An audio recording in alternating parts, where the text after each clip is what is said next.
Hello, I am Baz Luhrmann, the director and co-writer of Strictly Ballroom, and I'm here with, well, John O'Connell, the choreographer, and Catherine Martin, production designer and co-costume designer. We thought it might be a good idea to talk a little bit about what happened before this point in making the film, because Strictly Ballroom began as a devised theatrical project that I did when I was at drama school many years before this. And then it went on and it became, we actually toured it to Czechoslovakia, where it won as a drama piece, as a play in the International Theatre Festival there. And then after that, it had another reincarnation, and that was in a company that I had, which was a theatre company called 6 Years Old.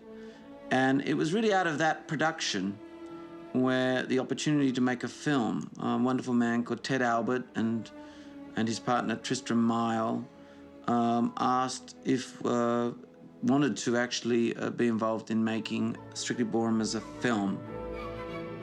And so began the journey for Craig Pearce and I to develop a screenplay for Strictly Ballroom.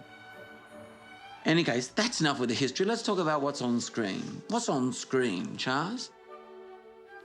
the opening dance competition. Thank you for that. Let's not. We don't want to spend too much time with the choreographer. Really, what have they got to say? Look how they swirl. Sam, what do you want to talk about these ballroom costumes? Because that was a very detailed research. The costumes were designed by Angus Strathy, who co-costume designed Moulin Rouge with me as well. I did all the street clothes in this movie, and he designed all the ballroom clothes. And we characterised every couple by their signature colours. So Liz was yellow like a canary, I remember Baz describing. And the star of the ballroom, Ken Railings, was always in white, and his partners were always in white, because at one point in ballroom dancing, white was the star's colour. This is an interesting thing to talk about, because when Craig and I began to translate the play was always metaphorical. It had a very high style. And when we began the first attempt we had at translating the film into a screenplay, as we tried to make it a naturalistic screenplay, what became very clear was that the metaphorical power of the idea that was present on the stage production suddenly was lost.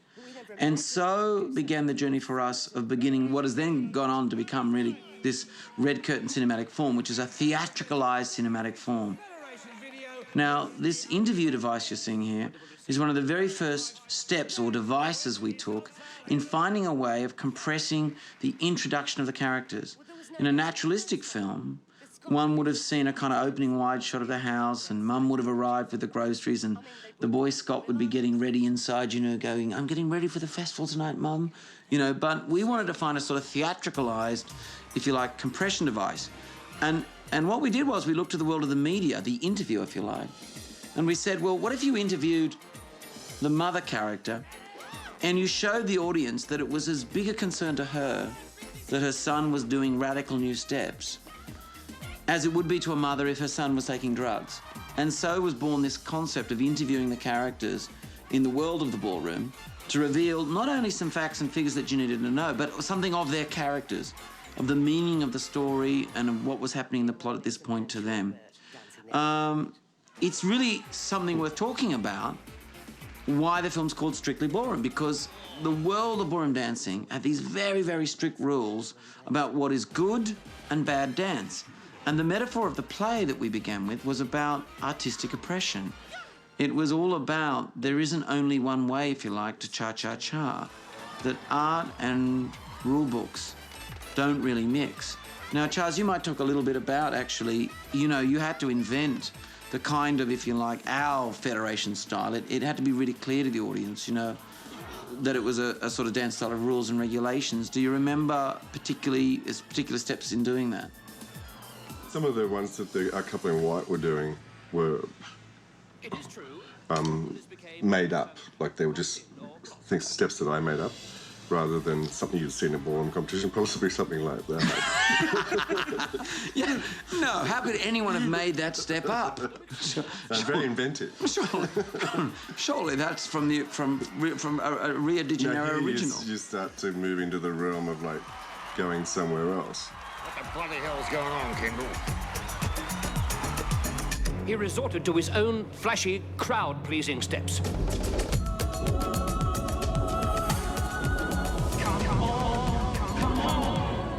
He forced me into it. Where the man goes, the lady must follow. I had no choice.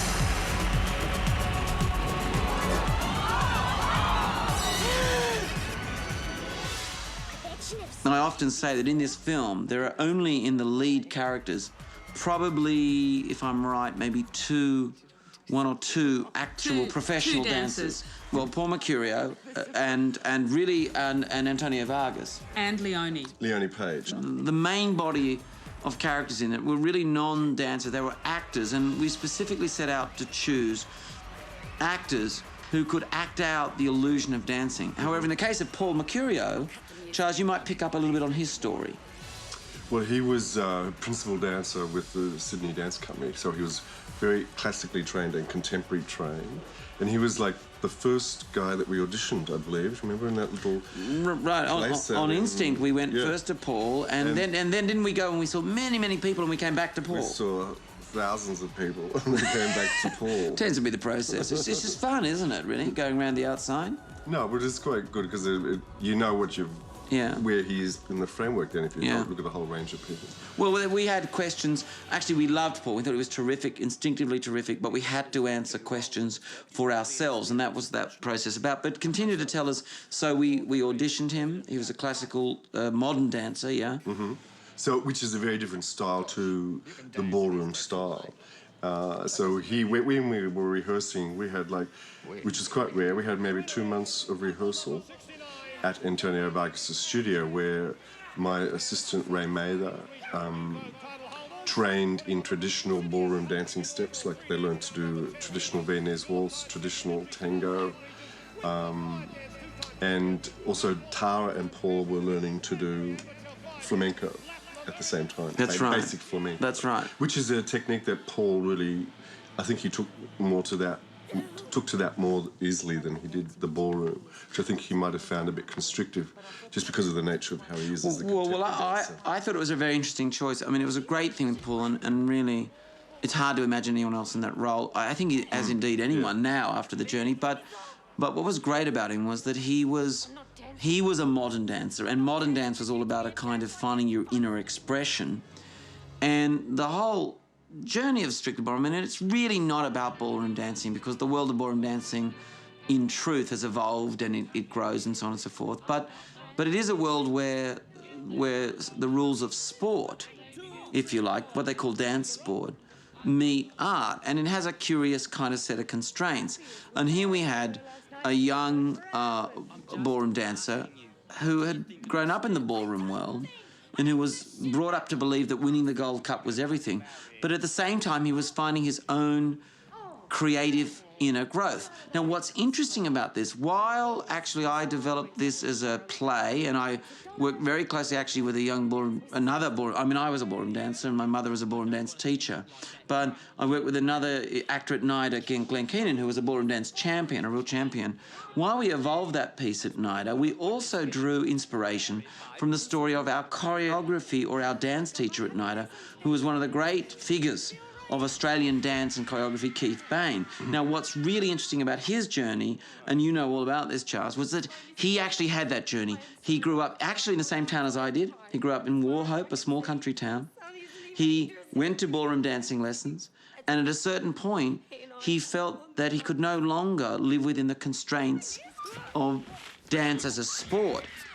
He rebelled against it, and he went on to become one of the great, if not one of the greatest choreographers we've ever produced in this country. And he went on this incredible journey around the world in search of sort of the roots of dance, if you like, to try and unlock his relationship to each of the dancers here. So there was a real inspiration there. I know you were close to that story too, Charles. Well, he came out and had a talk during the middle of the rehearsal period to all the dancers. That's a beautiful time, I remember that. It was fantastic because I think he was in tears by the end of the story because he was very emotional about it. And so were, I think, most of the actors and dancers who were there at the time.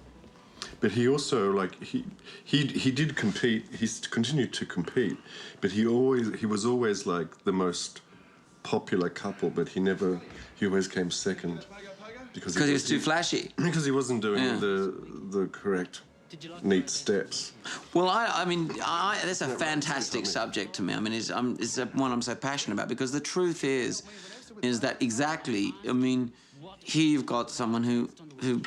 You know, his story tells us he was truly creative, but you know, and it's true. You actually see it in you know, the difference between someone who can be in the chorus and be at the front. You know, there's a you know, it's that undefinable quality that actually makes them a creative spirit, and you know that there is something inherent in this story about that in this piece. You know, obviously it's told with a great deal of fun and it's told with a sort of a degree of irony. You know, But, Sam, you know, maybe you should talk about your relationship to Strictly Ballroom because, you know, you went to the same drama school that we did and heard the story of Keith, etc., yeah?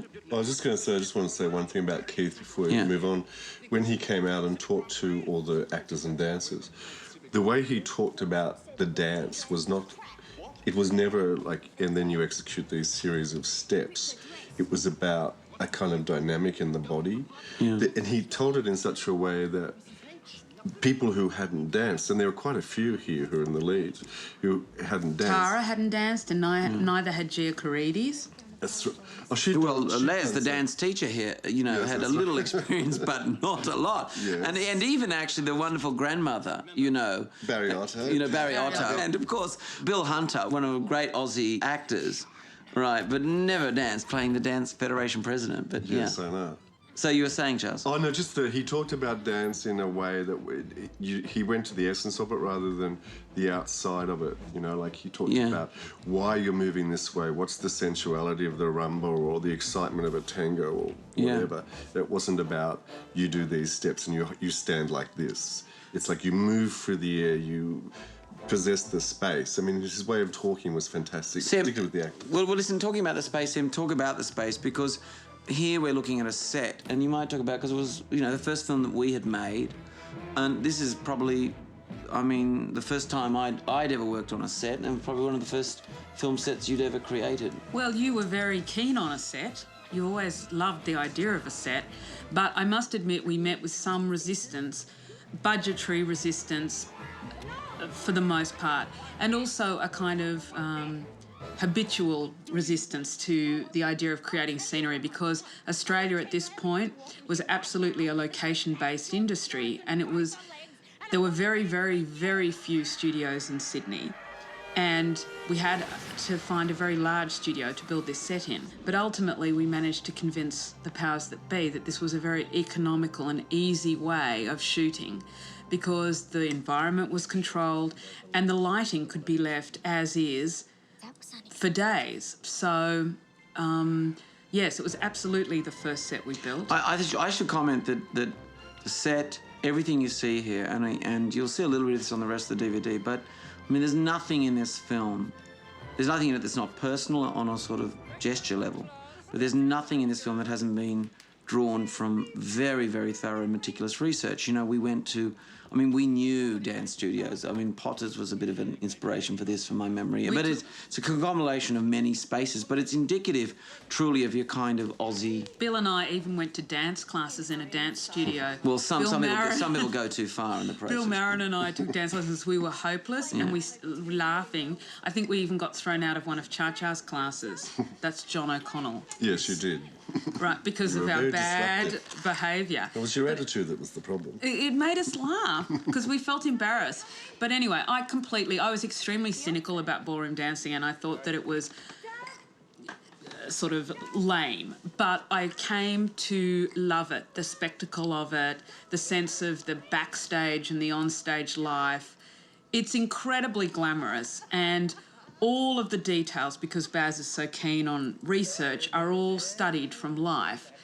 And sometimes I saw things and I thought, my God, we just haven't gone far enough. I think because it's the 10-year anniversary release of the film on the DVD, I think I can reveal some secrets now. Up to this point, so far kept in the sealed section. But I mean, a lot of people know that actually the mother character, who's absolutely extraordinarily performed here, I think, by Pat Thompson, and it's just one of those. She won the Australian Film Institute award for it, and Barry Otto's performance as Doug. I mean, they're not my parents, but my mother is a ballroom dance teacher. She was.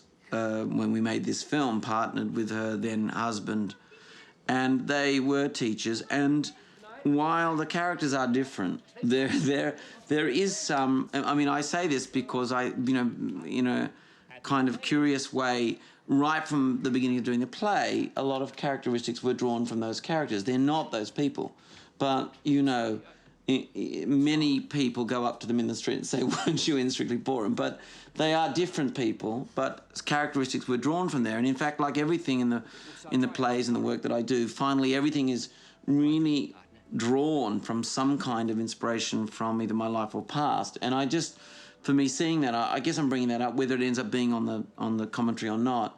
You know what I mean? Like, it is really true. I grew up as a competitive ballroom dancer. It was a big part of our lives. I'm getting to you, Cha-Cha.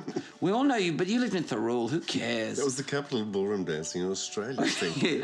yeah. It was the capital. It was the nearest. People came from Perth to It was the biggest ballroom dancing capital next to Wollongong, right? No, it wasn't. It was. The Reeve I was in Maloney Wauchope. School. Keith Bain and I came from Wauchope. There's just no the sissies. comparison. The Reeves, the Reeves are a big ballroom dancing family back then. Dynasty. They're a dynasty. Dynasty. They're a dynasty. Yeah. But I just want to say something about the ballroom dancers.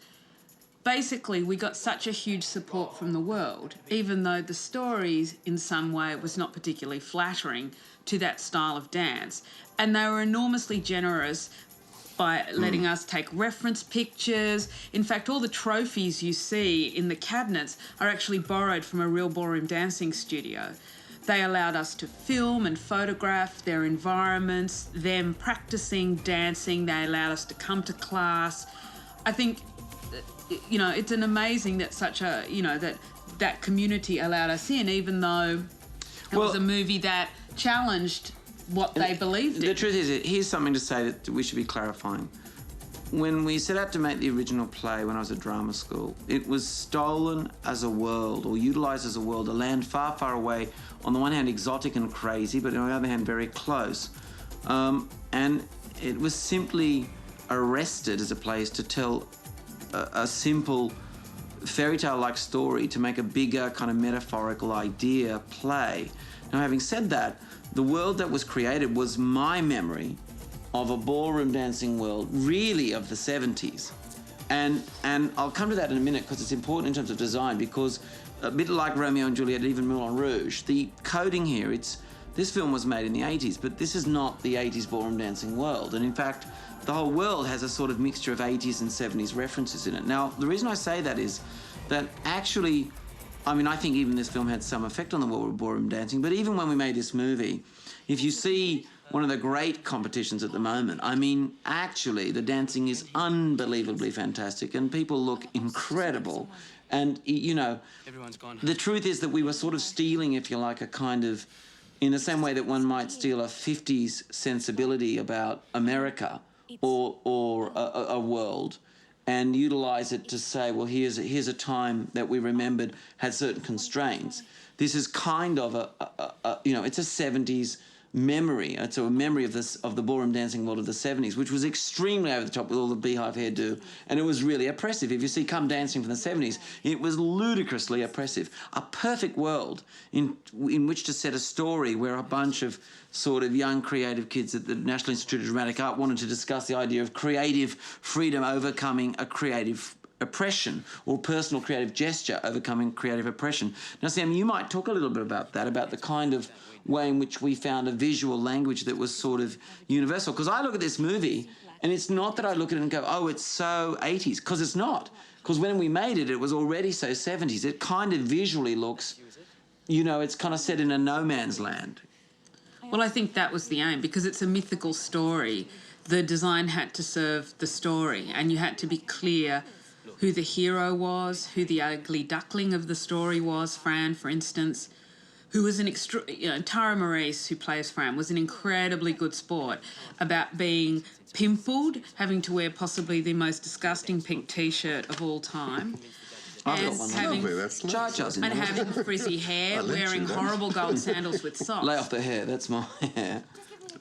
But, and of course having glasses, because all ugly ducklings have glasses. Yes, and there's that extraordinary moment where Scott, I mean, it's incredible that we get away with it, and it is the power of acting again, and it's the power of Tara's performance, that you have really this most overt, like, device of the ugly duckling, the glasses, and she plays it in this. And of course, when you come up to the scene, I'll put you off now. But the way in which such an overt device passes and you don't notice it, because she takes the glasses off and he says, "Do you need to wear those?" And she says, "Oh, well, maybe not," and then they're gone. And that is a potentially disastrous, laughable moment that she manages to ground and make real. So it's a very heightened, fairy tale-like moment. She grounds it and makes it real. She does that in the scene we're watching now. What's your name again? Fran. Yeah, Fran what? Just Fran. We started in a very heightened, theatrical style. And now when we get with the two main protagonists, it's true to the style of the films that we've made, that once you get to the two lead characters, you start to naturalise it just a little bit more. It's just a little bit more realistic, if you like. 2, 1, 2, 3. 1, 2, 3. 3, 4. 1, 2, 3. We're telling a story. The rumba's the dance of love. Look at me like you're in love. That's it. Good. I came from an earlier generation than you from the ballroom world, and I remember when... It explains a few things. No, but the styles do change over every 10 years or so. They change. Yeah, absolutely. Like when I was a kid doing the rumba, you stayed dancing with your partner. By the time we went to see, do you remember when we went down to Melbourne to see the festival? The first research when we were one. doing research. Yeah. It was like, you weren't there, I don't think. No, it's just the two of us. And it was 9 o'clock. I tried to forget it. It was 9 o'clock in the morning. Yes. And we walked into this hall, and honestly, it was like someone had given everybody acid or something. There was like the final of the Samba on or something.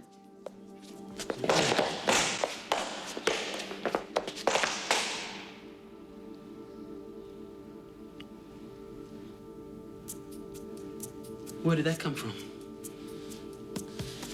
It's a step I've been working on at home.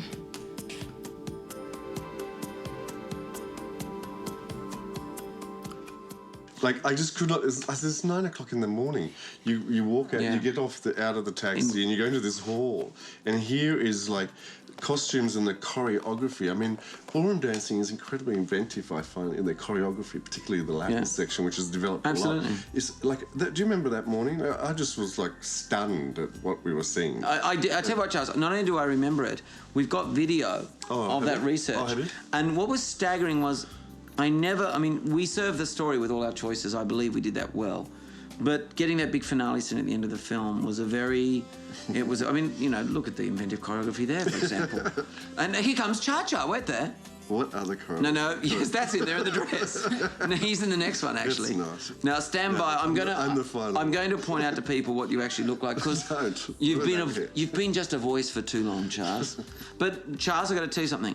I saw that rehearsal footage, and I was shocked how we never really captured just how extraordinary it is. Because, in a way, here are all these, like, these are working class kids generally, who are really, there you are, Cha-Cha, there you are. And, but you've got your clothes on the same as today. Same hairdo, you're exactly the same. I think it's one of the things that I fell in love with was the degree of hard work and dedication that ballroom dancers have. And quite frankly, that is all that their entire life revolves around dance. But I think the film conveys that. I mean, if you look at the scene we're looking at now, right? there they are in their lives. It's the working life, but actually they only live for the moments in which they go into the ballroom world. I understand this. I grew up in a very isolated country town, and when we put on those fancy costumes, we entered into a world, and in that world you could be a star, you could be a judge, you could be taken seriously. There was gossip, there were relationships. I mean, you know, everybody was in a relationship with either your partner or someone else's partner, or, you know, so you went into a world, and that world was absolutely as complete, but it was heightened. And that's what you were talking about, Charles, when you went in there. I mean, to walk off the street in Melbourne. 9 o'clock in the morning. There are people with hair and makeup that would have taken 3 hours to do, costumes that their mothers and grandmothers and themselves have spent weeks diamanting or sewing feathers onto. Weeks and weeks and weeks into the wee hours getting them ready. And it's not just one member of the family who usually dances. They dance across the whole age group. So there'll be mum and dad, teenagers, young adults and small children. So there is this huge number of people to get ready. And you just think, how do they do it and how do they present themselves? And so many rules and regulations, like you have to tan yourself. Everything follows a kind of a pattern and a rule of behaviour, which takes a huge amount of time and discipline to implement. It's also quite funny too, because I can remember when I used to, because I was from Thirroul, I used to travel up to Sydney each week for competition, and my partner's mother had this little Hillman, and I'd be with my grandmother, her grandmother, and like it seemed like an ocean of tulle. With two of us would sit in the back of this car, and you couldn't see anything. I think Charles, it does explain a few things. And I thought the rest of life would be like that. Yeah, well, you know, just like Pam Short's listen, car. quick comments, because trying to stay on the movie, I don't think it's possible. But I'm sorry, folk, this is the best we could do. But being really clear here, it's interesting that from the ballroom dancing world, we've gone on, you know, recently we've been working on the DVDs, and you work in the film industry, you work in the theatre industry, you work in, well, industry, you work in the arts, if you like. And there's been no change. Like, I think that transition into a world that has its own, you know, its own definition from the world at large is something it's encoded in you from the experience of growing up in this crazy yet beautiful world of ballroom dancing. Now, talking about design, we have to go back to the movie. I hear the clock tick and think of you, caught up in circles. Confusion is nothing new. Flashback, warm nights, almost left behind. Suitcase of memories. Ever since we made this film, people say, you must have got Coca-Cola to finance the movie, because we were so naive that we felt this was a symbol. We needed to find a symbol that said in a singular gesture that as they go out into the roof, because this is the first time we go do an exterior in the whole movie, it's when she takes her glasses off, we go exterior for the first time. You've just only been inside. And we use the Coke sign as a quick way of saying, and outside, in the outside industrial world, that's where they live. But we wanted to make quite a beautiful image. And Sam, you might talk a bit about, you know, we had to basically beg and pay to have the Coke sign. Well, Coca-Cola was very dubious here in Australia of being associated with ballroom dancing. But finally, they allowed us to use the trademark under very strict supervision. We had to have all the sequins made to their PMS colour, and they did contribute some money towards the sign, but not the total budget that it cost. And I think, too, what the sign did was create a leitmotif, I think, that's been apparent in this movie and the two following movies. And La Boheme, and La Boheme. This kind of love of a very ugly, traditionally thought of as an ugly thing, like a neon sign or a commercial sign. And it's somehow, because of the way that it's used, is reinterpreted as beautiful romantic. And romantic. Yes. And I think it's an interesting way. Watch for November twice now, November there, and ooh, look at that calendar. Don't tell anyone. I think it's also a very interesting way of undercutting a totally heartfelt or romantic moment that without a little bit of edge would just appear to be too saccharinely sweet. I think we do the same thing in Another the church. little tidbit. See this little boy here. He's grown up, and if you In happen Romeo and Juliet. if you happen to see Moulin Rouge, he's one of the principal dancers in that film. And you know, those who are really committed and have the time on their hands can go through and mark up all the scenes he's in, because he's in just about every scene. I believe he also danced with Kylie Minogue at the Olympic Games. That's right. He's everywhere. That's Stevie. Hi, Mum. Scott will find a new partner. So here you see a typical household preparing for a ballroom competition.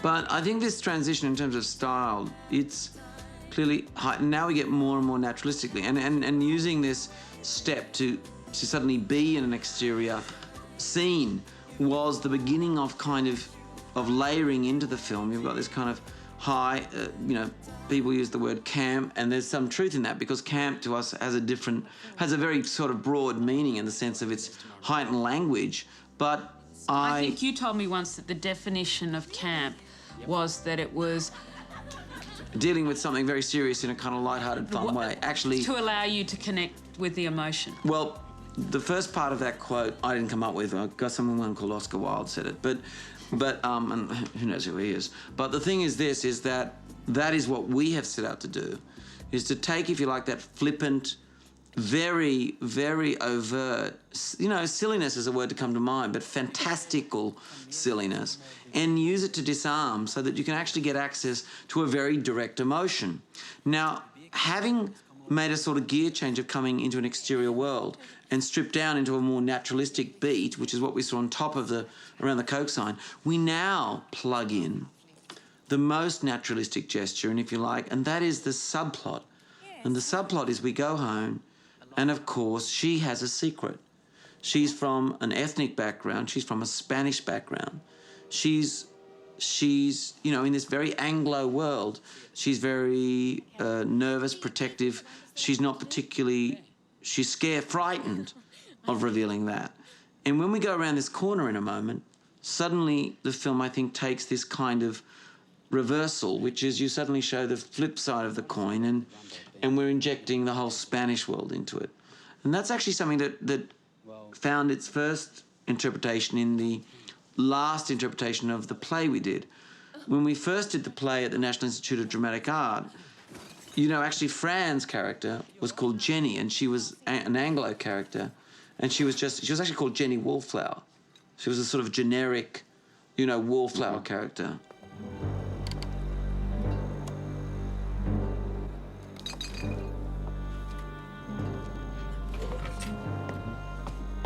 Francisca, ¿cómo vienes tan tarde? Estuve ensayando con Natalie. Mañana por la noche te listo aquí para la fiesta. Tengo que ir a ensayar. ¡Tú sales demasiado! ¡Mañana te quedas aquí! Pero... ¡Ya está bien! dado esta... ¡Mañana te quedas aquí!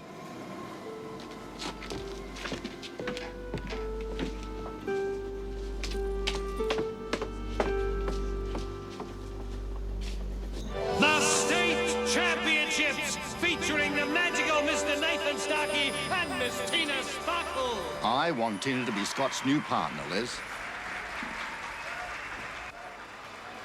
Tina Sparkle? That's right, Liz. Bloody Nathan's going to announce his retirement tonight. I mean, this is interesting. When I was talking earlier about how the styles had changed, when we were doing part of the research and looking at those videos, remember there was that video I had of the competition? Latin Fantasy 2? Oh, no, that was one of them. That was, yeah. Latin Fantasy 2. They stole the title for that science fiction picture from the ballroom dancers. Right. You obviously aren't acquainted with Final Fantasy. No, Final Fantasy, yes. Anyway. No, I showed you some competition where this couple came out. It was an international competition, and all they did was a basic rumba. Right. And the judges, because every 10 years or so the dancing had changed. Like when I left ballroom dancing as a kid, when I was about 15 or 16, it just started to get into the aerobics influence and the jazz ballet influence, and the cat suits were coming in and all of that sort of influence. So often you could dance a rumba and your partner could be, you know, 4 blocks away. But they just came out and did this basic rumba that you might see in Cuba. And it just looks like such a simple, beautiful dance that they got 10 out of 10 from every judge. It just cleaned the floor because it actually just showed the dance and nothing else. And that was what we tried to do later on when Paul and Tara are behind the curtain. Which is what, exactly. And the fruity rumba's the opposite, which reflected is on the inside of the curtain. And again, it starts this motif of the different sides of the curtain, which you'll see, you know, a bit in Moulin Rouge, and it's without being too, you know, heavy-handed about it, as if we could be. But, you know, you're absolutely right, Chase. You see this kind of reflection between, you know, a dance, as you were saying, that's coming from an inner gesture, as opposed to a set of, you know, spectacular though they may be, rules that are handed down. Just commenting on this here, I mean, we've gone past it a bit with Barry Fife commenting. Again, if Craig were here, and unfortunately, you know, he can't, he must work with on other projects, but the thing is that constantly clarifying the metaphor. You know, when Barry Fife talks about, I love dancing, Les, I mean, while it's kind of funny to us as outsiders or an audience as outsiders, that he should speak with such gravity about ballroom dancing and controlling it, there's no difference between that speech from Barry Fife as the president than, you know, a South American despot trying to hang on politically to his control of his nation, or, you know, dialogue at a football, you know, club. So finding this kind of universal comparison between, you know, the waning star of a Hollywood movie and the waning star of ballroom dancing is, or you know, all-powerful president desperately trying to keep control on his small world, finding these kind of universal touch points. So you don't expect the audience to think about it, but you do use their understanding of that to clarify and decode the world that they're experiencing this fairy tale in. A particularly cruel moment where, of course, Mum rather loudly celebrates Scott's new partner, but unfortunately it's not you, Fran. Where'd you get those earrings, Sam? I think we got them in Cabramatta. And why are they so loud? Well, it is actually a style choice. Can't you see the contrast? It's a style choice between the simple girl in a floral dress who's connected to the passion of the dance, or the passion of life, or the realities of life, or I'm not really finding the right words, whereas the ballroom dancers are married to the artificiality, to the glamour, to the surface. And it's about Scott discovering something deeper about dancing and about people. And Fran symbolises that. And all her costumes in the transition from her being an ugly duckling to being Scott's partner are all about that simplicity and that about allowing us to see who she is rather than about Liz, who is all hair, tits and feathers. Or in the case of Tina Sparkle, all hair and fruit. Really. Yes, the fruit caused, I think, one of Chanchas and I's biggest arguments, because Angus had coated the fruit in very scratchy glitter. Well, if you tried that costume on, it was very scratchy. And poor Tina Sparkle was wearing this scratchy fruit, and her partner and her kept rubbing each other up and down with the scratchy fruit and basically causing large lacerations all over their bodies. Listen, a quick comment here just on filmmaking. So now we're in this main hall, right? Just on sort of the basics of this little chase sequence, which was very simple, but we're in a main real location at a real, what we call Return Servicemen's Leagues club here. And then they run from there, and in these clubs, which are a bit like a small club in Vegas or something like that, if you can imagine. Like a Rotary. Yeah, but not really. They have their, I guess in the US, they like being in a small, you know, casino, really. And now, as they go from the main floor, you'll see that they chase Scott into a gambling room, a room with poker machines. Now, that was shot on a real location, and in fact, it's a sales room. Here it is here. It's a sales room for poker machines. So because we had such little money in making this film, we took the sales room for the poker machines. You see the pokies in the background?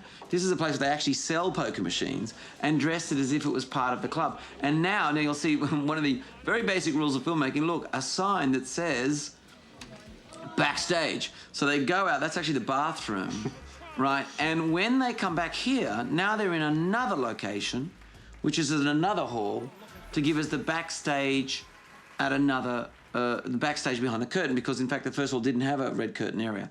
So now when they look through the red curtain, they see the Fruity Rumba. Of course, it's a pickup shot.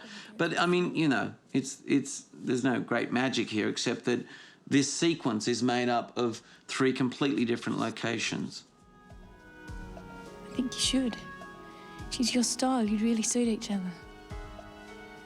I've been working towards winning the Pan Pacific since I was 6 years old. Beautifully struck.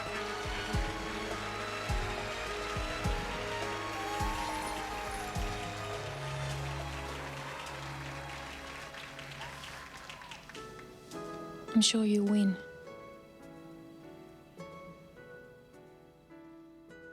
Little chat about the track, actually. I mean, the music in the film again. I mean, I'll probably say this 100 times, but we made the film, I think, the entire picture you're seeing here for about, I think it was 3 million Australian, which probably is a 1.5 million US dollars.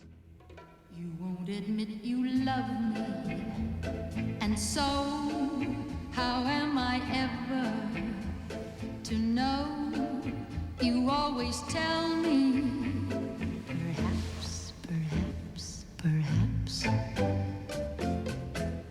A million times I've asked you. So everything was an invention, and in fact the soundtrack, which David Hirschfelder did a marvellous job on, and I can remember the wonderful days we had with Jill Bilcock editing, you know, where we post-production just went on and on and on and on, but those periods of kind of invention, we really had to spend our money very, very well, but from day one we needed to find this kind of emotional, or in a way cheesy is a word that comes to mind, that has this, what I like to think of as sort of cheesy cool, that on the one hand was very obvious and very kind of, you know, simple, but had an emotional sweetness to it. And I guess what I'm saying is that we really reached out and spent a few bucks on the Doris Day track.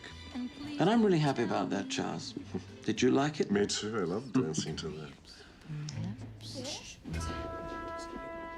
So maybe a little comment about the sort of generic, you know, black pants, white shirt costuming.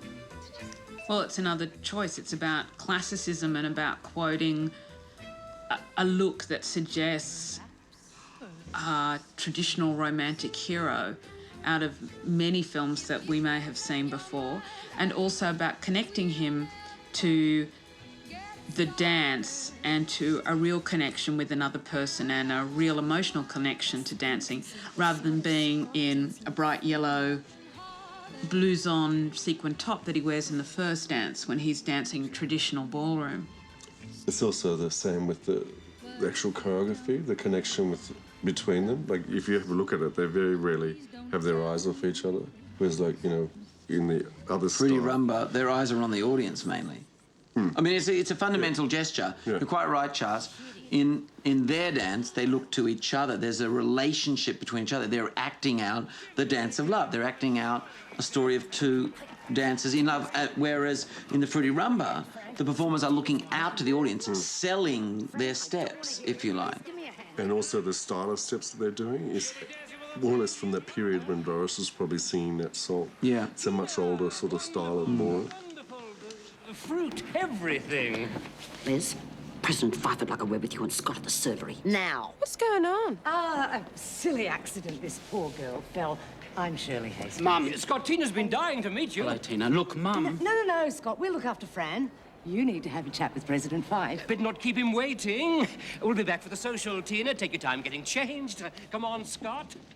I think Leslie Vanderveld, who was the kind of supervising hair and makeup person on this movie, did an amazing job at observing the real dancers and translating it for the movie so that it worked theatrically. And in addition to that, just as with all our works, you know, there's always high visual language, and to get that amount of actors ready on set on the sort of budget we had on this picture was something of an incredible achievement. This scene was the first scene of anything I've ever shot in my life that I saw edited. So I remember Jill cut it, And we were in the middle of shooting and she cut it. And I went downstairs and I saw it. And I mean, equally when we first screened the film, this film was the scene that freaked some people out. They went like, that woman's evil. But the idea was to shoot it so that this seemingly quite lovely domestic woman, it was meant to be a bit like The Crucible, you know, where they're basically quite the evil of these women surrounding Fran. And then you jump to the Barry Fife scene, and of course we're in the sort of servery, but he's a sort of meant to be a bit demonic and like that they're in hell, you know, hence the large, big chunk of meat. There won't be a mark on the scorecard low enough for you at the Pan Pacific, comprende? Barry's only thinking of your well-being. Where do you think we'd be if everybody went around making up their own steps? Out of a job. Don't listen to him, Barry. He's excited because he's going to dance with Tina. He doesn't know what he's saying. Scott! Scott! Now, we can't expect Tina to wait around all Of course, when the angel arrives, you know, she arrives in this little archway of lights. I mean, they're very simple devices, but it was always finding that each beat was heightened in some way. Yes. Do you know, if you just shot it naturalistically, actually, you start to fall out of the contract you've got with the film. Yes. Well, here we all are. Where is she? Who? Fran. Fran who? Fran, you know, the girl that fell. Oh, she went home. Look at those earrings. Who was the earring specialist on this? Well, Look at them. They're outrageous. actually, Kim Barrett bought a lot of the accessories, and she went on to design Matrix, Matrix 1, 2, and 3, Three Kings from Hell. So we could possibly blame her for the earrings. Tina's waiting. You're all so scared you wouldn't know what you thought. Look, is he dancing with Tina or not? Yeah. I'm sorry, Tina, I'm not available. No, Scott! Wayne! Wayne! Well, Scott! What's going on? Liz only ever wore yellow. She wears yellow when she's in a partnership with Scott, but she wears orange when she is now with Ken Railings. So I just needed to clarify that.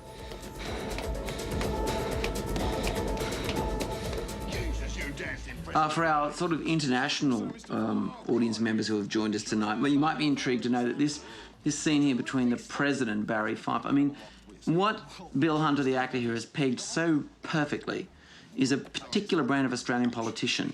Like, Australians really recognise Barry Fife, who's the President of the Federation, as really a sort of, you know, it's a broadly drawn. I mean, Les Patterson, for example, who's a character played by Barry Humphries. Barry Humphries, who plays, of course, you know, Dame Edna Everidge, plays a character, Les Patterson, and he, as a political creature, is extremely similar to the character that Bill Hunter has drawn there.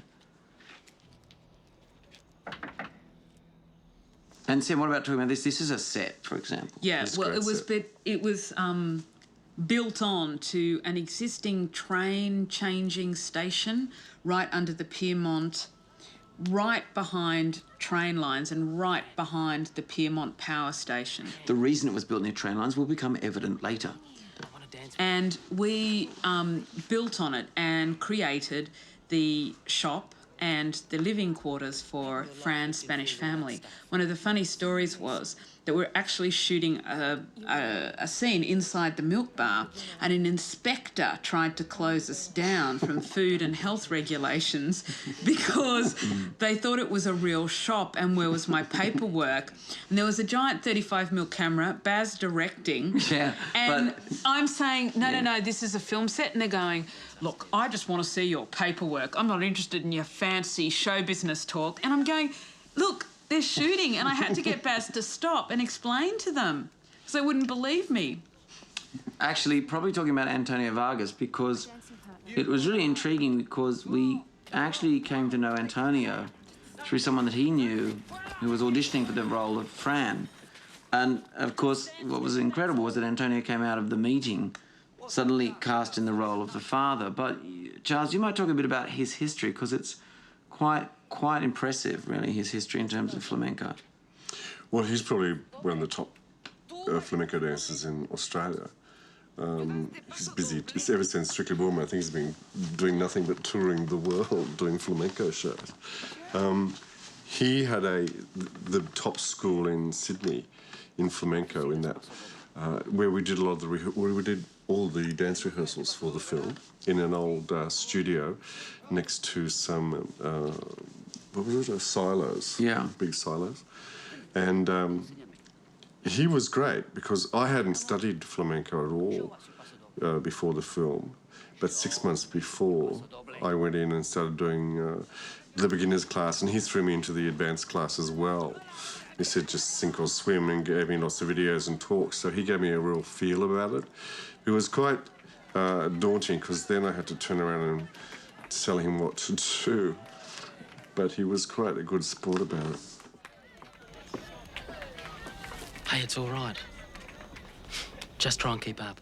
Also, I think as a side note, I think Antonio danced at the Moulin Rouge, didn't he, at some point? Yeah, he did. Did he? That is Yeah. true. He danced. He had a flamenco act at the Moulin Rouge. Oh, did he? And another interesting thing is, Antonio Vargas wears his own clothes throughout this entire movie, because they were just so perfect for the character. And flamenco clothes, and the way that the pants and jackets are cut to show the line of the body, and the shoes are so specific that when we saw him in his own clothes, they were just absolutely perfect for the character of this flamenco dancing father.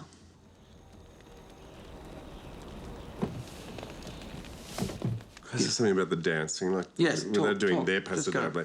That's what the steps they were just doing there isn't actually anything you'd probably see in a ballroom school at all. Yeah, I mean, it was a bit. we asked you to push it in the most ridiculous sense, and I don't think you held back.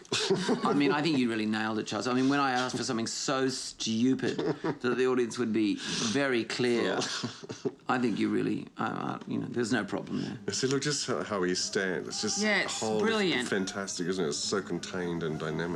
There's Chacho in the background, once again, another character. Yeah. Oh, I forgot. Yeah, so he's everywhere. Oh, here we go. But the extraordinary thing about Antonio Vargas is he isn't a tall man physically, but when he dances, he could be, 6'5". Yeah. And the precision and energy of the dancing is totally extraordinary. Now, in a moment... Remember he trained Paul and Tara as well in That's right. flamenco, and then they went to a rural Latin club, a rural Yes, flamenco that's club, right. and did a... Well, actually, you remind me, Charles, that earlier on when we were developing it, Antonio had a fiesta, and a lot of his flamenco guitarist friends came in. And actually, one of the great tragedies of it, and I really learned from this experience, was that they did all these impros, and I recorded them on my little cassette. That's They right. did these I remember great that. musical impros, and it was just fantastic music. But I could never quite get it as good as I got it the first time. And so from that day on, I realised, when you're working, you know how we try and tend to make sure that when we're doing things, we can use the materials again throughout the making of the film. It's a great lesson. And I think Yaya's fantastic here, but of course Yaya also, and it was her first film performance, but she was definitely not a dancer. And here's a little secret, if I tell the truth. During this rhythm moment here where she's teaching Scott the rhythm, as she unbuttons him there, she could, I don't think I'm being unkind in saying, she couldn't quite get the rhythm right. So as she is tapping, I am tapping her bottom. I'm leaning over and I'm going smack, smack, smack on the bottom so that she gets it basically in time. I think that's a fair secret to reveal, isn't it? No. Okay. Yes. Let's scrub that. Now, speaking about costumes, in a moment there's going to be, I think, one of our biggest investments in costumes coming up. You probably have something to say about that, Sam, I think. Yes. You know, slap, slap, slap. She had a very sore bottom that night, didn't she? I should Whatever also it say takes. that this, what we call a singlet, I think in America they call them Tank top? wife beaters, actually. Really? I thought it Yeah. was just a tank top. No, they call them wife beaters. Is a very traditional Australian garment that was worn by all Australian working men. And in by fact, a company called Bonds. Well, interestingly, in fact, after the film, Paul went on to be the kind of spokesperson for Bonds. And in fact, if you go to Barney's now in New York, Bonds are a very cool kind of T-shirt. And in fact, Sarah O'Hare is now representing the Bonds brand. Here comes possibly jacket, the most expensive costume in the whole of Strictly Ballroom. I think it was the most lengthy to produce. We imported a lot of traditional bullfighting ornamentation from Spain. We brought all of our flamenco boots in from Spain. And I think this, for us, was huge. It took nearly 6 weeks of manufacture. And here's the most expensive, shot, and that's because we had to hire a train. In which case There were two expensive things. They did that twice. The train was extremely expensive, and there was one other thing.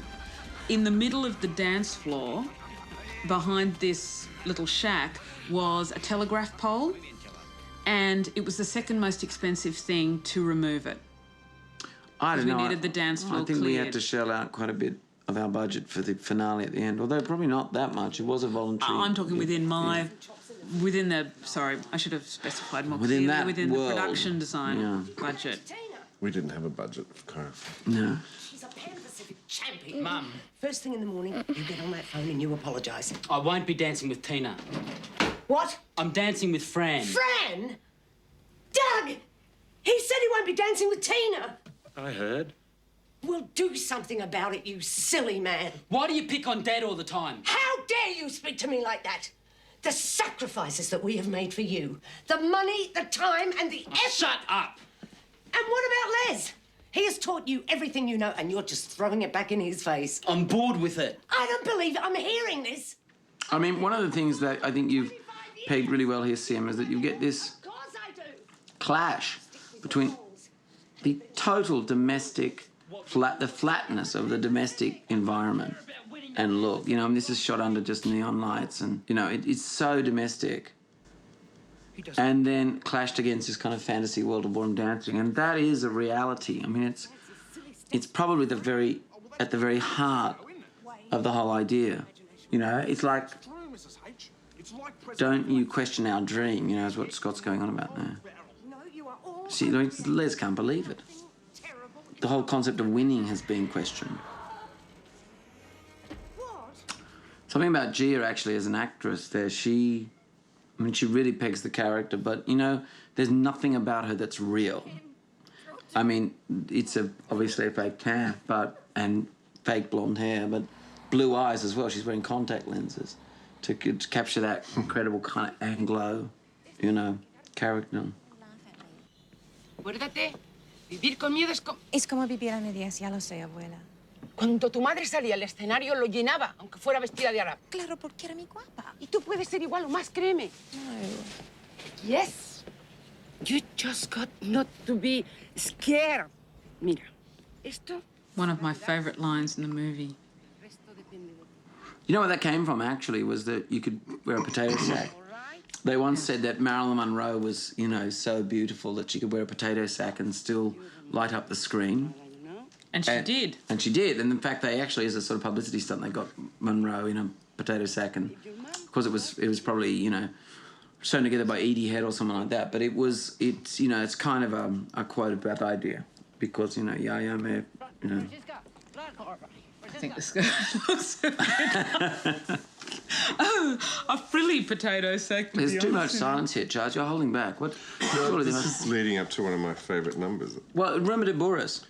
Yeah. Yeah, I mean, apart from the fact that the song's about having intimate relations with a donkey. It right? is not. It is so. You speak Spanish, Charles, right? You do a literal translation, because I wrote the lyrics with actually Ignatius Jones, and that's, of course, what it would be about. But talk about the choreography before we get onto the song.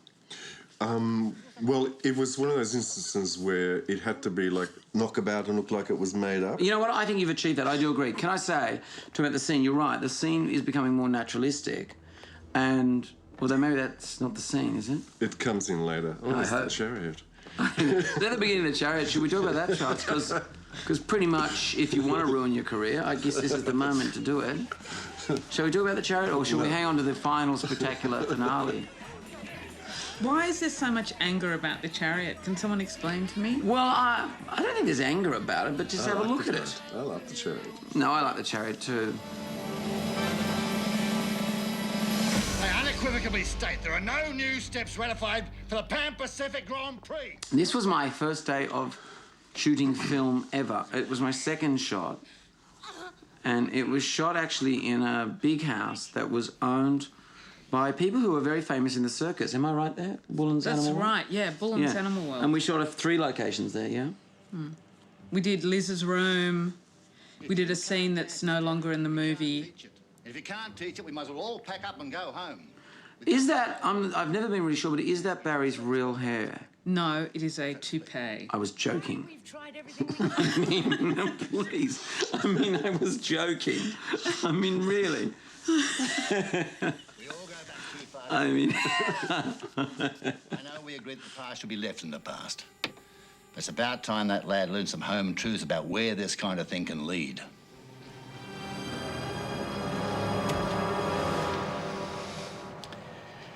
I'd better fill the drinks machine.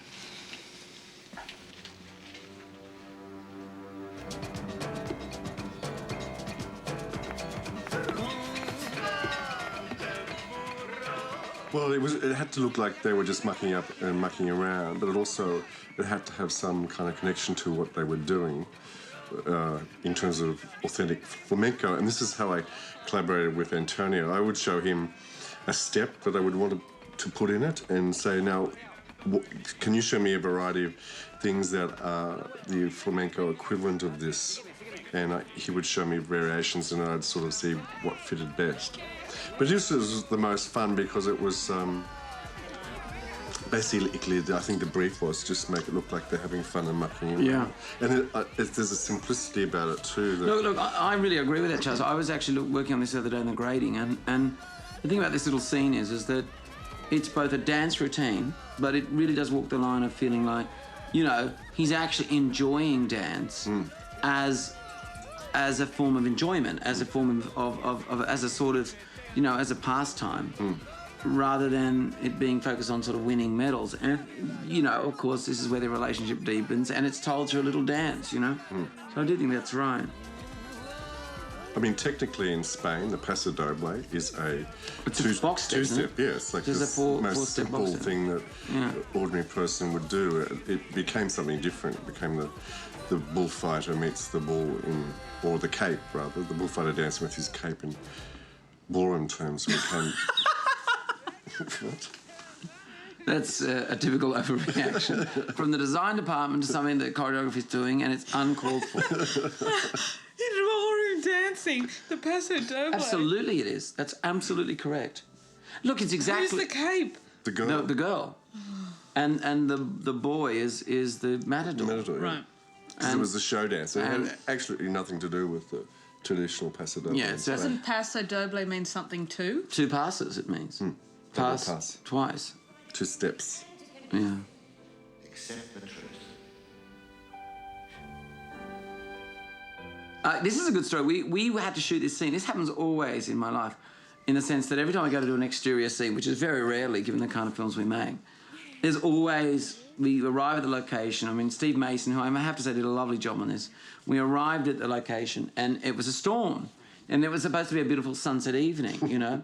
And typically there's this discussion, oh, we'll never be able to do it. And I just always say, look, I don't care if it comes out, you know, black and it's useless. Let's shoot. So Steve, who was one of the most... I've worked with him once before on a documentary he shot with me, and he's one of the most physical camera people I've ever met. Like, you know, he'd say, like, leap out of the plane now and crawl up that wall. So he grabbed the camera personally himself. A guy ran with him. They ran to the other area. The actors were all out there waiting. It was raining. And as soon as it rained off, see there like it's a storm. What was incredible, we were so lucky. We called action, shot the wide, and you see that really luminous kind of, almost like there's going to be hail, that light. That was just a moment. You see how it lights the grass very green? That was something that we just caught in that moment. It was one of those things of, look, just shoot. And you know, people thought we did it with filters and it's a digital thing. It was just actually one of those lucky moments.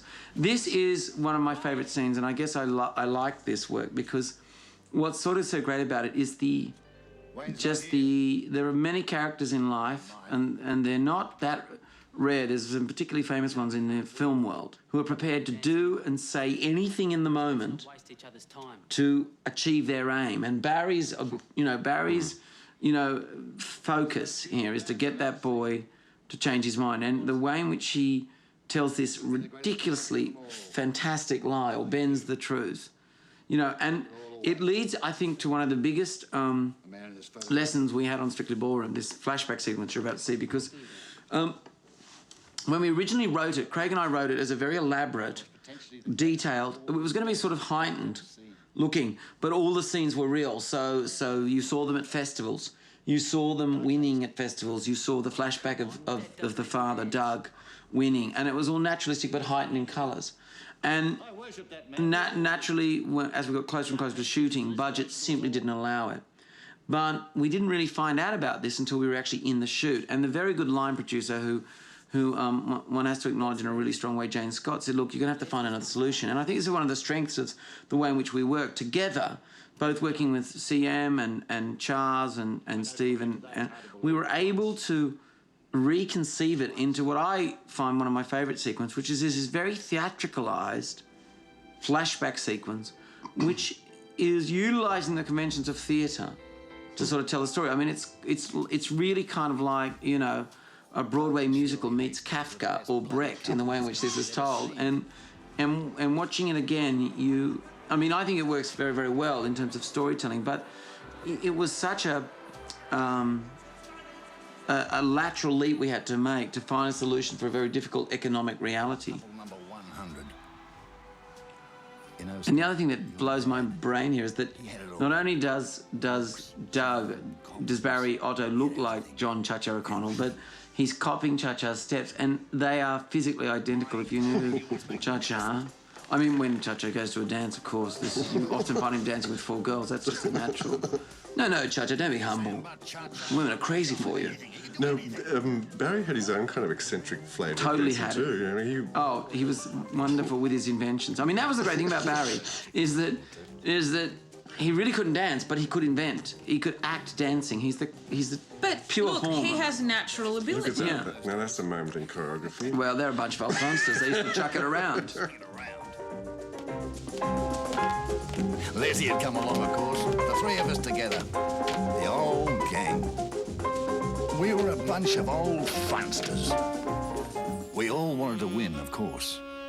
But with your mum as your dad's partner, we had no chance. Now, Pat wasn't a dancer either. Neither was Barry, but, like, they were going for it. They really nailed it, yeah. And to non-Australians, that song is... all the tracks are from a pop singer here called John Paul Young, and in my childhood, Yesterday's Hero was a huge hit. That's right, yeah. Uh-oh. Yeah, and here comes the... Your dad became, I don't know, self-obsessed, focused on himself. A selfish dancer. I have to tell a secret. Didn't know what to make of it. These feet, He started doing his own thing. Cha-Cha O'Connell. Improvising. And Leonie Payne. And Leonie Payne. Pleasing steps. But why... Gee, I was fast. Are all Barry. You were fast. The first time I saw you dance, Cha-Cha, I said to myself, that is the fastest dancer I've ever seen. It was many years ago. Fastest and funniest, you see. Fastest and funniest, yeah. It was only a matter of time before she eventually cracked. I tried to warn him, but no, I suggested covering that crash mat in red velvet so we could accomplish the stunt in the time that we had to shoot it. Which was usually no time. No, we had to wrap this scene before we were finished. Actually, no, we never completed it in the first go. Do you remember we actually ran out of time? And a beautiful thing happened. This is very wonderful. We had this constraint to get the flashback. The crew and everyone involved in Strictly Ballroom, there was this incredible spirit to do this film, because at the time this film was made, you have to understand that this kind of cinema was not existing in the Australian cinematic form, and for the crew it was a very fresh and unusual experience. They really believed in it. And when it was the first day of shooting that I didn't make my scheduled day, and we simply couldn't go back, and it was like, well, what are we going to do? And the crew got together and voted to give us an extra afternoon to finish for free. And we still had to go on with the day that was scheduled the next day. Yeah. So it had to strike the entire set, repaint the whole floor, because we were going back to Kendall's dance studios the next day, so we worked through the night. Then 2 days later, we rebuilt the whole thing overnight again. Of everything else. There was only one special effect in the whole movie. Isn't it incredible? Like, this is only 10 years ago. I mean, that was one special effect. And this little bit of wobble glass was like, it nearly drove us all crazy. It was like, oh my God, how are we going to, you know, we've achieved such heights of cinematic technical magic. Well, there were no digital effects. Every effect is optical. Achieved optically. There's no digital effects, you're right. There's no digital at all. No digital effects. It's all optical. Didn't In fact, even the opening credits. Eventually, we did something at Earthwood Effects House, but No, we didn't. we did the original animations, didn't they? And they put No. so we did those animations. They were everything was done Yeah, optically. that's right. Because Bill and I had to rotoscope around That's the edge right. of the curtain and paint out every frame so that we could literally, in the old-fashioned Yeah. sense, matte in the blue. But Sam, remember, we Optical House put extra sparkles on. Right.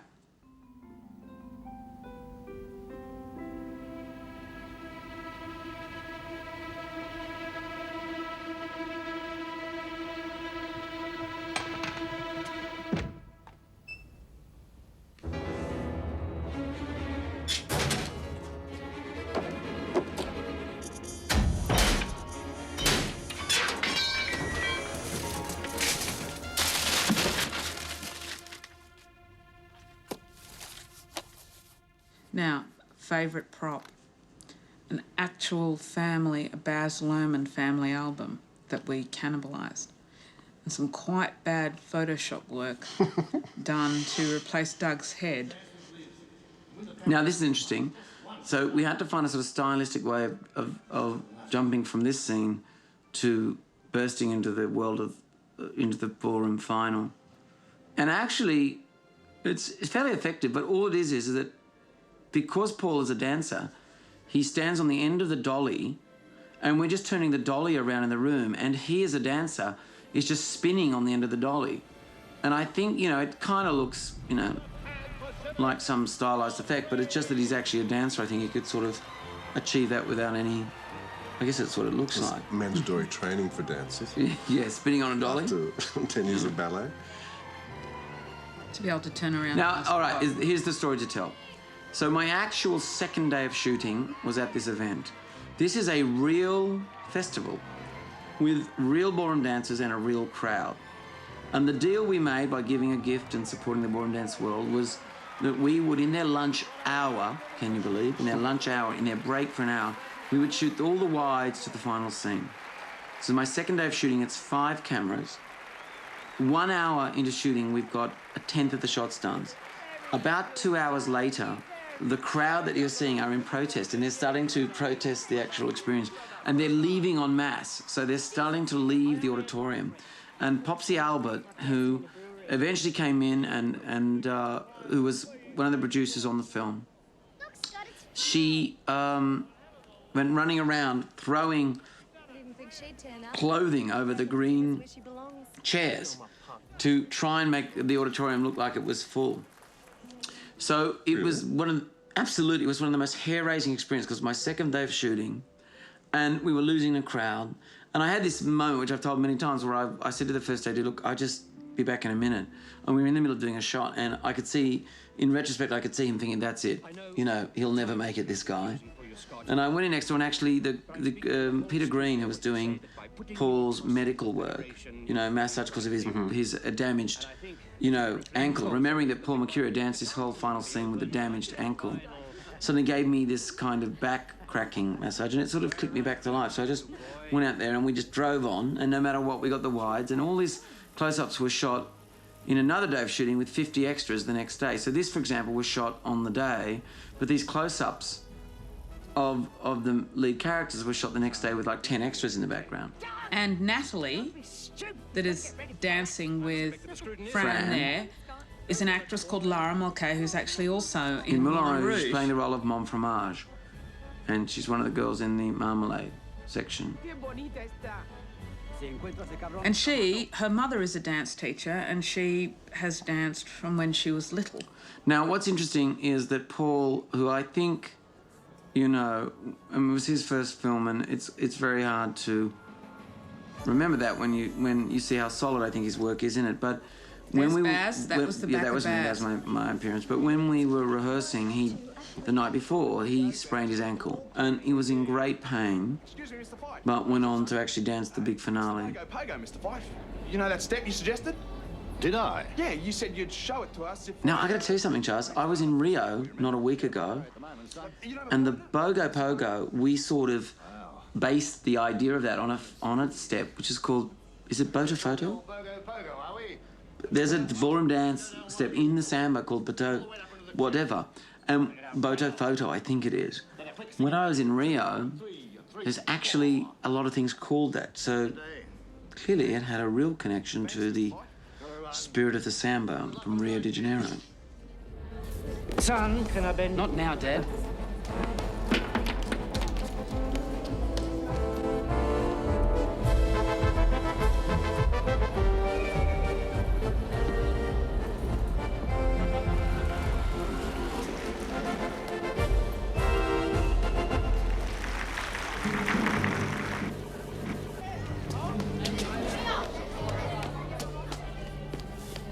What happened to a life lived in fear and all that stuff? Fran, You really are a gutless wonder. there's a reason for this. I don't want to hear. Listen to me. No. It's hard for me too, Fran. Hard? Hard? How hard do you think it's been for me? To get That's a pickup. Now, what a pickup is when we've shot the scene and I'm picking it up in a car park a week later, and that's a piece of styrene behind Fran that's just sprayed with some paint. You don't understand. I understand. You've got your Pan Pacifics to win, and I'm back in beginners where I belong. Fran! This is shot back in the studio in Sydney. Scott here. Can I bend your ear for a take? Not now. Yes, now, Scott! And now, ladies and gentlemen, the main event of the evening, the one we've all been waiting for, the Pan Pacific Grand Prix. We've often contemplated doing this sequel to Strictly Ballroom. I mean, you know, it's not really probably something that we will do, but if we do, we intend to set the... At one stage, you know, we think, oh, well, if we did do it, we'd set the finale at the Olympics in Australia, because now dance sport, as it's called, is an Olympic sport, actually. And it's probably worth saying that actually to dance like this is incredibly hard aerobic work, and they are extraordinarily fit people. And when you think of it as a sport, it's really quite a test. I can't go out there. I've lost the old... He's lost the old magic, fading star. I have always regretted dancing your own steps at the Pan. But there's something exciting though when you're in a competition and your studio's cheering for you. Remember that as a kid? Like you don't feel anything even though it's quite strenuous? I blocked that out of my mind. You lost the Pan Pacific Grand Prix dancing your own No, I know what you mean. You do, because it's like any sport. I think if you hear the crowd, that you drive on beyond, you know. Is that what drove you? The magic, yes. Yeah, but it was the same as you're saying. It's another world. You enter this fantasy world. John Hannon there, yeah? I mean, great in that character and really pegged it. I mean, really well observed of the kind of fading stars of the ballroom world. Your mother. God, being cold, you silly man! Wayne, we're being called. It's none of our business. I mean, I really haven't talked, I guess because Craig's on him, we would normally talk a lot about this and we didn't want to hog up all the choreography, production design time, but about the notion, I mean, the play, when originally conceived, was conceived as a metaphor for overcoming oppression. And it is the David and Goliath myth, and that is really segued with the Ugly Duckling transitional or transformation myth. But this, we were always looking for how to resolve it, and the touchstone that runs through the whole structure is the touchstone of a life lived in fear is a life tough live. And while it is true, because of course Scott learns that from Fran, which is a saying that she learned from her grandmother, and while it is true, there is a kind of Spanish saying that is vaguely like that. Anyway, I mean, we picked up that saying, I think from a television show, really, but... I couldn't throw all that away on the dream. We had to survive. 100, Scott Hastings and Elizabeth Holmes. Scott! Scott! Scott! This is the final call for couple number 100, Scott Hastings and Elizabeth Holmes. Don't listen to him, Scott. Get on that floor. You can win, Scott. Win. Win. Win. Son, it was the dancing that mattered. He doesn't know what he's talking about. It's your day. Your day. Get out there. We should have put that above everything else. We had the chance, but we were scared. We walked away. We lived our Another spectacular pair of earrings. Now, this is interesting here. That's shot at the festival. Close-up picked up the next day. shot in the studio in Sydney, pick up again, he turns back and we cut to his point of view, shot at the festival, looks back, Sydney, and then he jumps off at the wide in the festival, pick up the next day.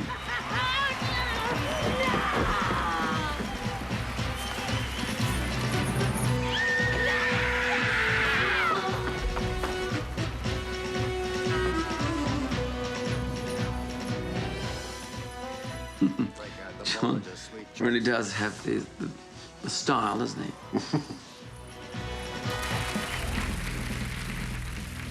There's a lot of, I mean, what I was reminded when I saw the film again is how colloquial the language is, you know? I mean, those Aussie turns of phrase, and it's a sort of Chifley-esque, and Chifley was an Australian Prime Minister who had a very particular way of speaking, and I think for the generation, certainly my father's generation, all those, you know, we were scruffing it around, chucking it around, you know, break out the Bollinger sweet chops.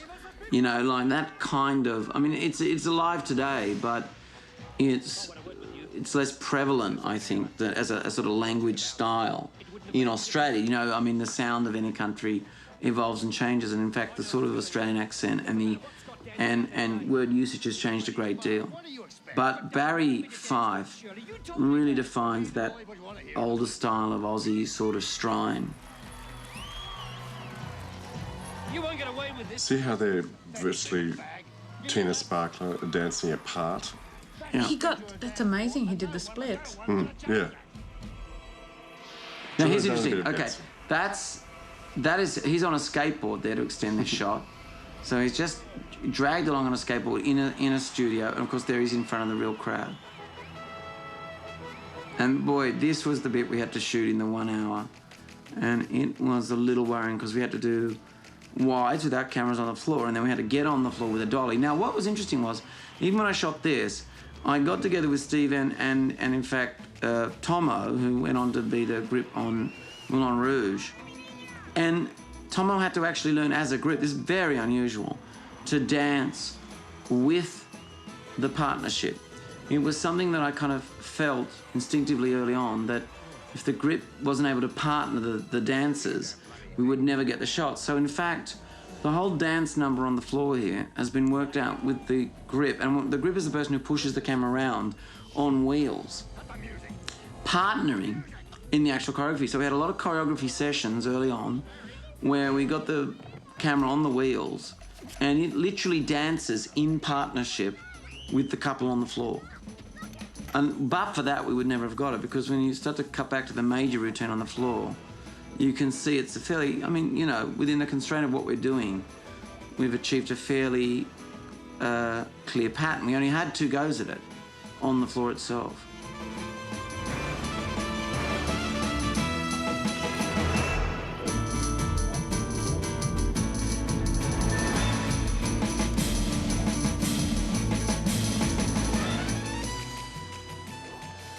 This is the same as almost the rumba, how they're practically, their focus is on each other when they're dancing.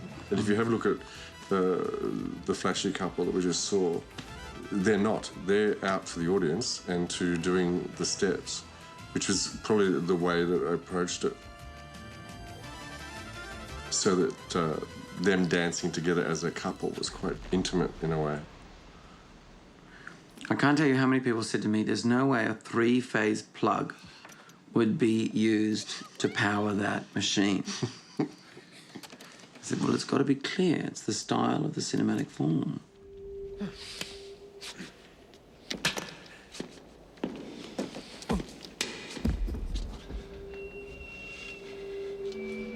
We have a disqualification. This is Barry Fife speaking. Scott Hastings and partner are suspended until further notice. People have often talked about actually this style of shooting because there was very strong decisions made going in. It had to be a heightened world. The decision about using a lot of short focal lengths, or basically wide-angle lenses, which gives a lot of the adult characters this kind of really over-the-top big close-ups. The decision about that was that while our primary or our principal leads, the protagonists, if you like, are quite real, the way that Scott sees the world around him, or the world around him, is that almost they're like hardened cartoon characters. They're very arch, cartoon-like characters, but sort of, in a way, cartoons out of control. It's a bit like when you give clown scissors, you know? Sort of dangerous characters. And that was the motive behind doing these extreme close-ups on all of the sort of adult world characters. I remember the clapping. Oh. Trying to get it. Getting everybody to clap in that hall. Musically. Yeah. I mean, we were crazy, but I mean, to get David Hirschfeller was really fantastic here because he actually got out there. I mean, to get everybody in White Shot to clap in time was near on impossible. And he got out there in front of everybody with the two great big sticks and just started clapping. And, you know, even to this day, and then finally in post-production, I mean, Jill Bilcock, who I've got to say was incredible on this. I mean, we actually moved in and lived with Jill because it just took months and months and months and months of cutting. And, you know, because we were trying to find the style, she and Roger Savage, who did the sound, like the clap, as we used to call it, nearly drove us absolutely insane just to get it right. Because, you know, and eventually we discovered that embracing the problem with it, which is that they were not out of time, and making it an echo. So there was a sense that it wasn't purely in time until finally Scott's dance built to a rhythm whereby everyone was in unison. So they're all struggling, the audience, the dancers, everyone's struggling to be in rhythmic unison. And if finally, it's not till about just coming up where he goes into the solo, put solos here, now we start to get in time. Dun, dun, dun, dun, dun, dun, dun. And so there's this sense of unity. I love Barry Otto's performance here. I mean, Pat's fantastic. And I love the way Barry handled this moment, particularly as he was under such pressure.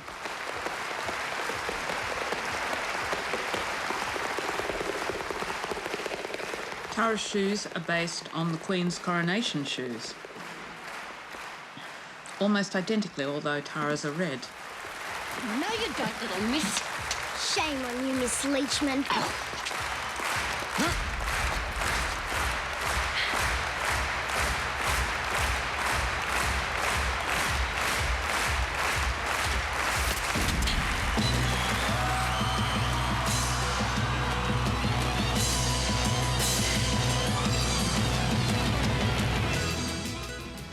And here it is. You've been waited 2 hours to see it, the Chariot. If I had the function, we'd replay that. It's a once-in-a-lifetime experience.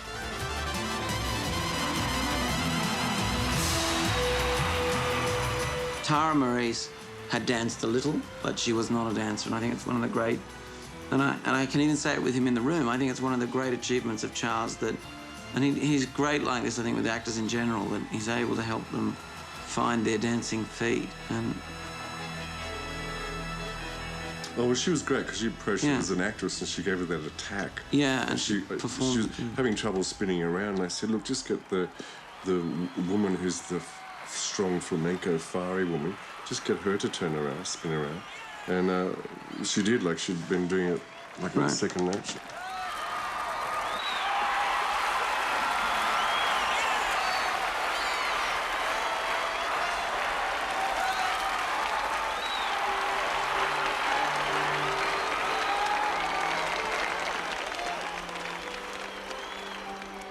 It's kind of the hallmark of the house style where you... I mean, this is in a classical sense, some would say it's not a musical, but in a classical sense it is, you know, a musical comedy in form, in the sense that or Shakespearean in form, that all the characters in the end are sort of forgiven. Like in a moment you'll see even Barry and Charm recognise that they cannot hold back the tide of change.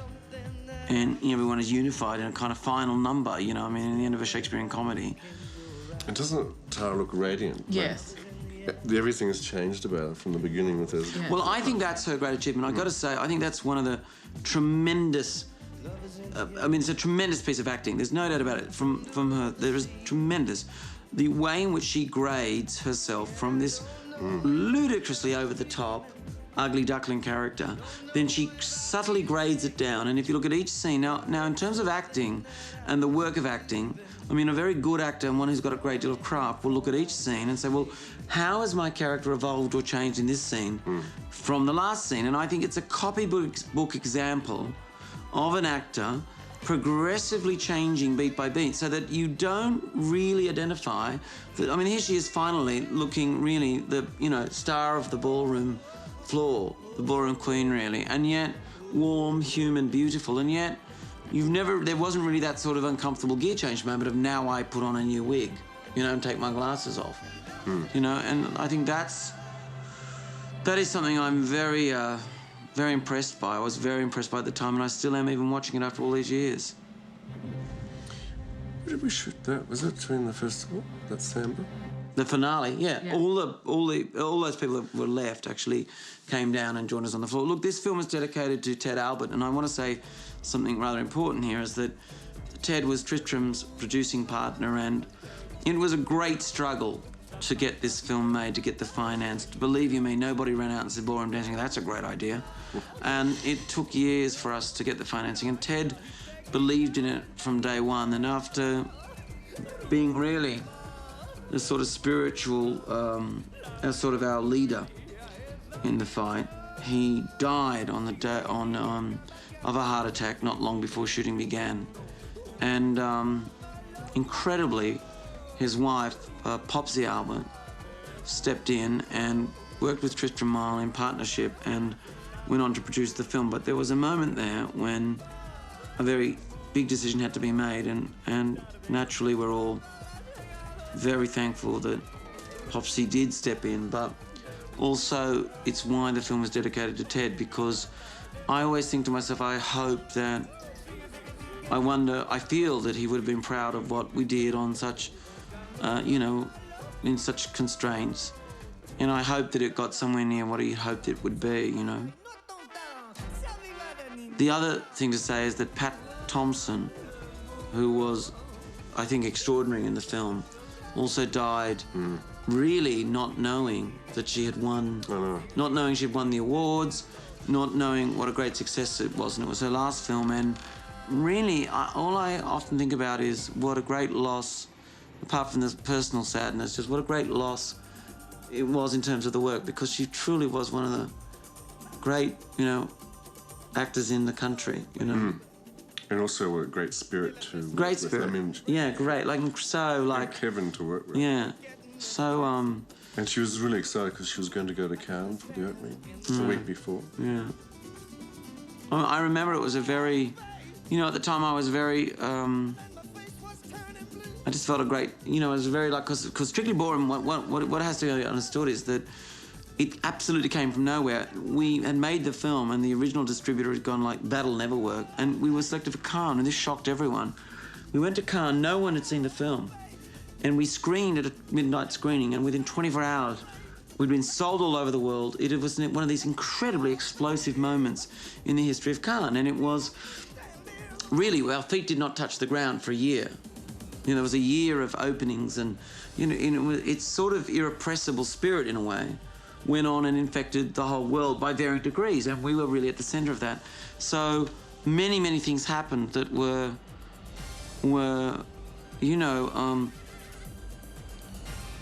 not easy to just write off in a kind of glib sentence, They were very, very, it's a very special story, the whole, not only the making of Strictly Ballroom, but that very first work of ours that we all worked together on in terms of film. I mean, it wasn't the first work we'd been together on, but the first film. And, and you never quite regain that magic, It was such a magical first work, really. And Ted Albert, if you look at Albert Productions, Albert Music was one of the grand music publishing families of Australia, and they were responsible for many music acts, of which AC/DC is still one of their big acts. Oh, really? Yeah. I can remember listening to the new AC/DC album where Ted and I were talking about, Stanley Black for the movie. So there we are, huge, broad, eclectic taste.